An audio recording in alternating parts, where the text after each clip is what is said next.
All right, so let's talk about songwriting. We have talked a little bit about songwriting already, but once now you're starting to get a little more serious about songwriting, and you're talking about, man, everything I'm doing is sucking, and then all of a sudden it doesn't suck.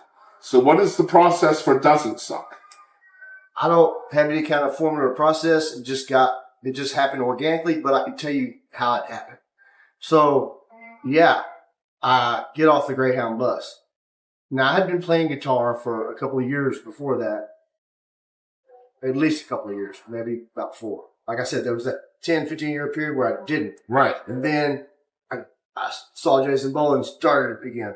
And so I get off the Greyhound bus, we go down to that house, and I think, the problem, the obstacle with me writing a good song was just didn't know, like, what to talk about.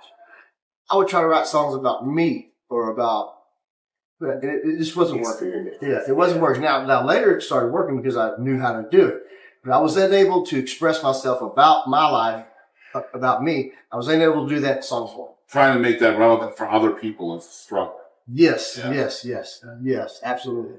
So I get down here to this cabin, and this Kelly Dickinson, my coach from SFA baseball, he's coming down. Well, I mean, the only value to him for me is if he's happy, he's playing music, there's some creativity going on, there's something in his life, something that's making his life better.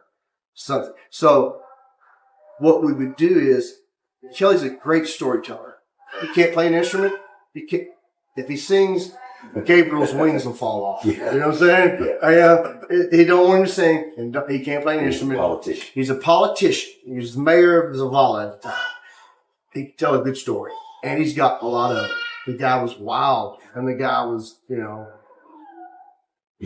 anyway, he just did a lot of things. So he would tell me stories about trips to Mexico or a pool hall that his one of his best friend's dad owned in downtown Lufkin, pool hall, or just tell me about situation with him and his wife, just telling me stories, just coming down a couple times a week, 2 or 3 times a week, staying for 3 hours. He'd bring a 6-pack of tall boys, because obviously I ain't got no money in the park, can't drink it all, can't drink it. He'd be a couple of tall boys. And so he'd come down, and we'd just talk, and mostly him talk, telling stories. And I would be, while he's telling stories and notes, I'm taking notes. I'm writing lines. Also, he's like, once I start, he comes down one day, and I've got like 2 verses written of a song. Actually, the first song on the album, Loaded from the Start. So I had the first couple of verses written, and he's like, wow, man, that's groovy, man. Hell yeah. And we're talking about things. He's coming down with lines or words or phrases, and I will take those and I'll put them into the meter that it needs to be in to make the song. And so the whole first 6 songs or whatever, all him telling stories and me writing down somebody else's perspective. Yes. That's interesting. Yeah. And most of my songs are that. Now, The Hard Way, when you said you liked a lot, The Hard Way, that's me. Yeah. I wrote that about me. But I didn't write that till 2 or 3 years later after I started writing these songs with him. Yeah. So he tells stories, I write songs, and then he's a coach. Remember? Yeah. He's my coach. So he would come down, and this is a key thing if you want to write a song, and it'd be good. Well, it doesn't sound good the first time, or the 5th time, or the 10th time, or the 20th time. You need to get to about 100 times of playing this song. Yep. You need to play this song 100 times. And that's what he did for me. He said, play it again. And I'd play it, and I'd be like, okay, so play it again. I said, well, give me a beer. I said, oh, here. Here's your beer. It's the coach, the repetition. Here's a beer. Play it again. Keep hitting them another ground ball, another ground ball. So I'm playing the songs over and over, and they finally start getting good. I start to get to where I can play them without thinking about it. Yeah, muscle memory. Yes. Yep. So now they're getting good. Subject matter is good, interesting. I can deliver them better, interesting. Still, I'm amateur at this time. I'm 6 months into playing. When I get with him, we play our first show, I'm an amateur. He's not. Now, like you said, he grew up playing. Right. He was already, so he carried me for the first year or whatever. So there's a great question here. So you're writing from another perspective. Yep. You have written from your own perspective prior to that, Yep. without really any success in it. Exactly. But now you're taking these stories that you're being told, and you're turning them into something that is being a little bit more sought absolutely. after. Yes. What does that teach you about being able to write from your own perspective and being successful? I've never really thought about it like this before, I just write songs, but it is true. When I change the perspective to other people, I guess it's just, Because I have to tell you, usually it's the opposite of that for songwriters. Usually you have more passion in your own story than you do somebody else's story. Yeah. And that resonates with an audience more. With you, it's been the opposite of that. And I just figured out, I think, why. I think it's because I was able to be objective. I was able to be an observer. I'm just an observer. I'm telling the story that I'm seeing. I'm telling the story I'm seeing. When it comes to me, now that we're getting too subjective, I'm unable to tell you because Is vulnerability part of it?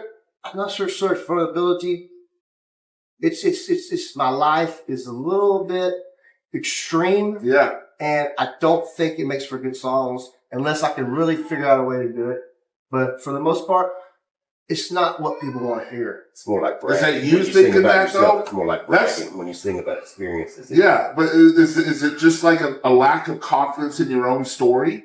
No, it's absolutely not. It's an apprehension that this story is not for public consumption. Okay. Yeah, this is a story not for public consumption. Not everybody can listen. But if you listen to my songs, you'll get my story. It's there. There's little pieces there. You'll get it. Hard way, you got it. The hard way, you got it. The hard way, you got it. Some moments, a few lines will be me.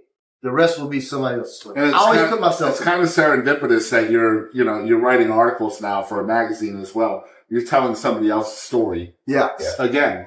I'm just, that's the way I can tell the story the best. What an interesting. I'll drop myself in those songs, but I'm not the subject of the song. All of our originals are about somebody we know or our experiences. I've got songs I've written about had. The guy I was working for that I said I went over for Christmas. And that's where I met him. Yeah. I've written a couple of songs about him. I've written songs about Kelly's wife. Noteworthy or crazy. We'll write a song. I've written. In a way, you guys are desperately needing somebody's story. Like always, you're probably always asking folks questions. Well, here's the game. Interesting people we do. Yeah. I warn everybody I talk to. I warn everybody that hangs around me. I warn them. I say, okay, you want to hang around me? You want to be around me, right? You want to be around me? You hang around me? Listen, just understand that there's a good chance there'll be a song written about you. So if you do some crazy shit, the song's coming and it's going to be about you. That happens all the time. I can't even I've written songs about him. Yeah, you can't even escape it. So I write songs about my wife. I write songs about her daughter. Mm-hmm. I write songs about anybody. If they do something that's interesting, I'm going to put it in a song. All right, so last question about the songwriting. I love the fact that I'm making you think. That's the story of the show.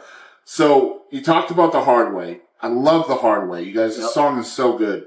And honestly, it's the reason why I know who you are. The song is so good that I wanted to jump into that wormhole. The song is out there.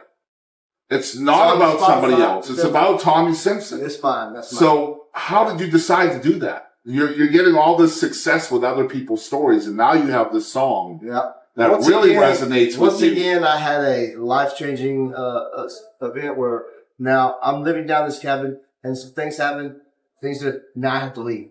And I go to Salina, which is weird, just out of coincidence. Another old friend, baseball buddy friend, he just came pick me up to go fishing one day. Just, hey, let's go fishing. Sure, I'll go do it. Go pick me up. We go fishing. We catch 1,000. I mean, we got to the point where we're throwing the lures in. Throwing the line in. There's not even bait. It's just a hook, and we're still catching fish. It was a real weird. I used to like to talk. Yeah, I mean, this only happened once in my life. Let me tell you. But I don't know. That day they just would eat anything, they would strike anything. So then we're leaving. He's gonna take me home. And he says, "Hey, would you like to go see my son? His son played high school football. He was running back." He said, "Would you like to come see my son play football and that?" I said, "Well, hell yeah, I'd like to." So we have to stay with us if you do, because it's a drive. I said, "That's fine." I'll say, So we go there. I stay that night. Stay a few more nights. Again, music is the only thing that's ever done anything. I'm sitting on his back porch playing music. The guy next door looks over the fence and says, "Hey, can I come over there? I got an 18-pack of beer." And we're like, "Yeah, come on over." So he comes over there, and I'm playing, and he likes the grid dirt. I can play law, so I just play all night long. And it turns out, over the next few days, turns out his wife had just recently left him. He had this big, nice house, and it was lonely, and had an extra room. He said, "Hey, you can live here." So boom, I moved into that room. So now I come to the heartbeat. I hadn't written a song in a while. I'm in my room. I'm talking to my friend Brad Moore. And he says, "Man, try this new chord progression that I've heard and working on. It's just real simple, but it sounds good together." I say, "Sure." And we're talking. So eventually, somehow the hard way just comes. Boom. And I wrote the hard way there in Salina. I hadn't written a song in a while either. It's been like months, 6 months probably since I've written a song. Bam, the hard way came. It came quick and just grew. Now, when I take songs to him, they do become alive. So when he came and got that drum part, like, dun, dun, dun, dun, dun, dun, dun, dun. He brings that. The Pride Before the Fall, I wrote that on Thanksgiving by myself. I bring it back home. He plays the harmonic. I find it interesting that JL is kind of your sounding board. Yeah. Is he the one that tells bass. you whether it sucks or not? He's the bass. He's Yeah, the we music. do that for each other. Bass. Yeah, you gotta do that. If it doesn't sound good, just say, "Man, that don't sound good." I just find you interesting because you have so many songs that are written about other people's stories. Most of them And are. then that song is not that. So, like, at some point in time, you write the song. That one's me. But then there's a decision-making process, too, of performing it, fleshing it out, making it an actual, song. The water. I think living it, once he's lived it Oh, it is and good. experienced it, that's when he wrote the best song about, when it's kind of like that chapter was. I love that because, like I said, I've talked to a lot of songwriters. That's very unusual for that because usually you find more passion in your own stuff, and that's what shines through to an audience.